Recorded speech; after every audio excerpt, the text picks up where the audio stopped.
was a quilt that was my mother's, that her mother and her grandmother made for her when she got married. So it was made in the early 1950s. There's quite a bit of damage done to it, just a lot of wear and tear. It was used quite a bit. Well, it's 70 years, almost 70 years old. So it's going to show wear and tear. It was a little dingy, and so I washed it in my washing machine on the gentle cycle with some OxyClean, and it came out nice. I've had quite good luck with old fabrics and stains using OxyClean. I'm trying to decide if I want to order reproduction fabric or if I want to use what I already have from my stash. So I've been going through some things that I think might work. Here's one.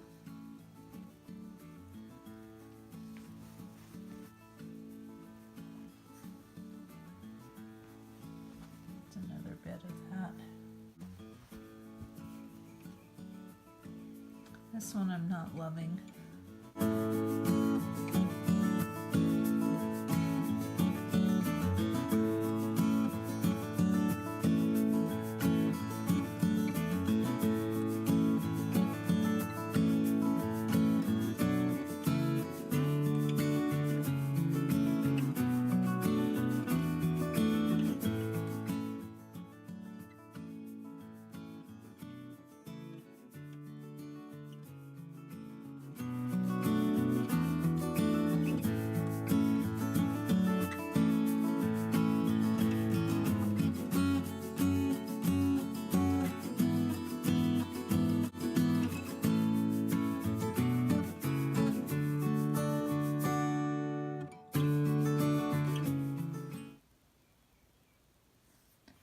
So as you can see, I think I have some things that would work well with this. Just trying to decide if I want to order some reproduction fabrics. I looked online and Missouri Star Quilt Company had some nice ones that really went well with this quilt.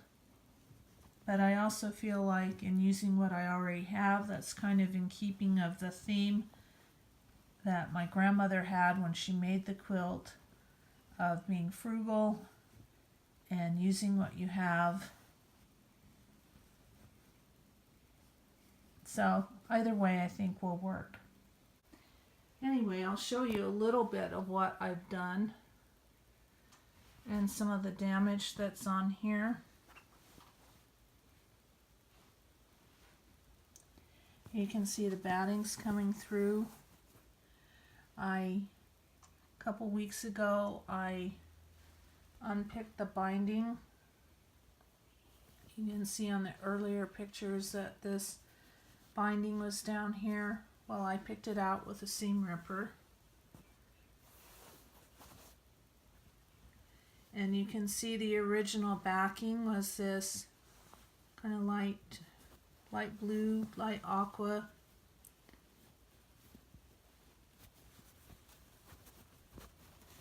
And when that got damaged or worn, then this purple backing was put on it with the binding that came over here. And it's so worn that I could just rip it off if I wanted to. I'll cut that off carefully when I get a little farther along with this. But you can see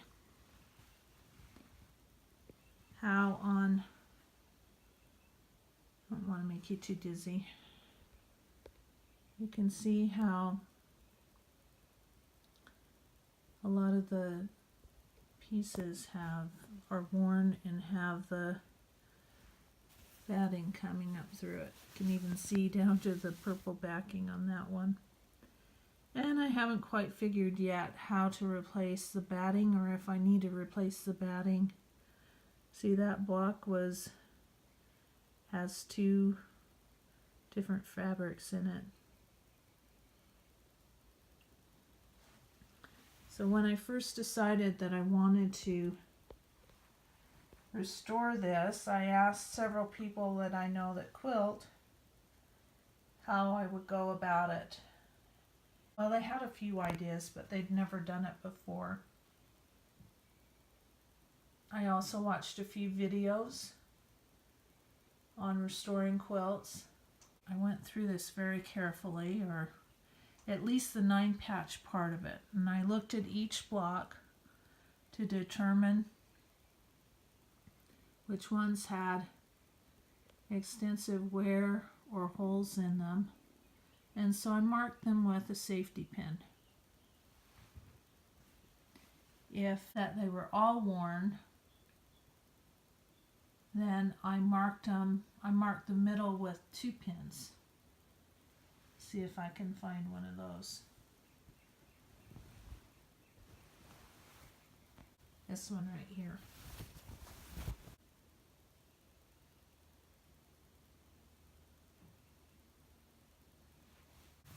There were just a couple of those, so I hope to start making some 9 patches to replace those. I will sew them onto the sashing by hand.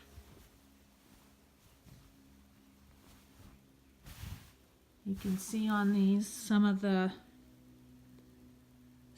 original quilting needs to be replaced. That one doesn't have any on it. Let me find a light square so I can show you what the original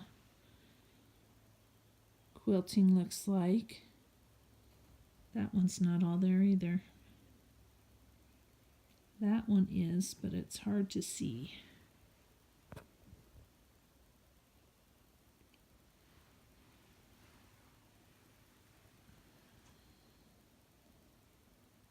There's the original X in kind of an aqua thread.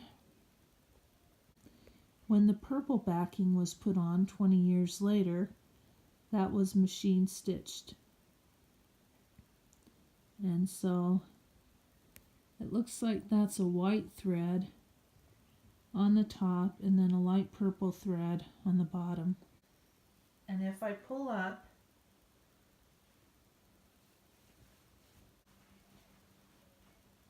I don't know if you can tell, but there is a diamond pattern from the machine stitching. Maybe it'll show it better the other way.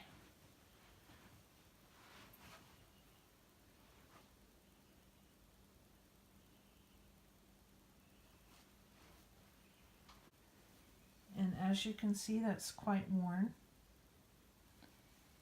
There are rips and holes and staining.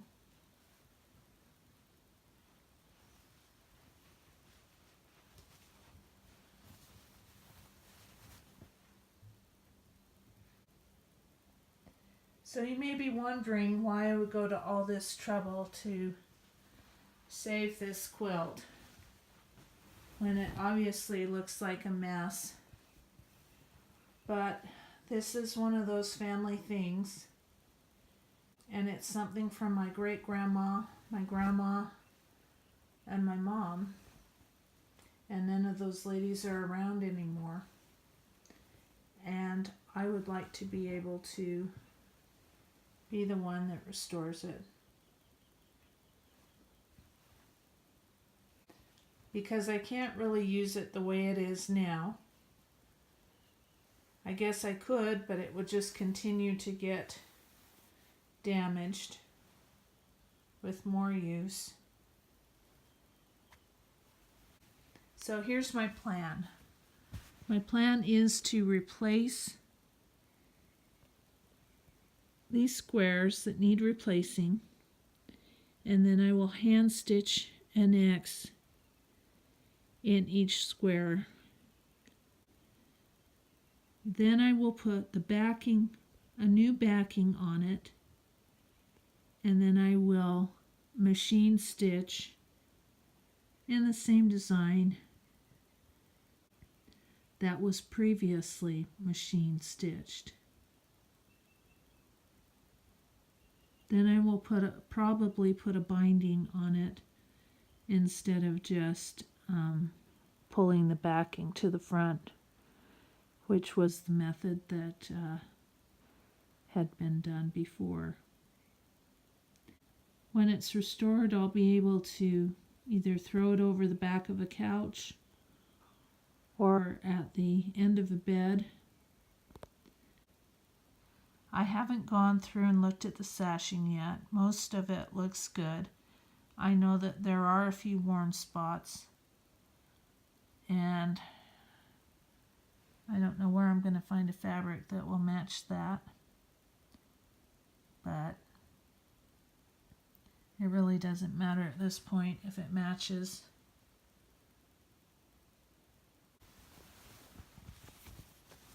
I hope to find a light blue or aqua fabric that's thick enough that will go on the back of this purple fabric so that it will be the original color.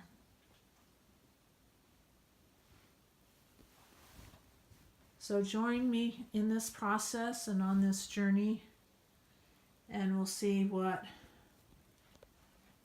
how it turns out in the end.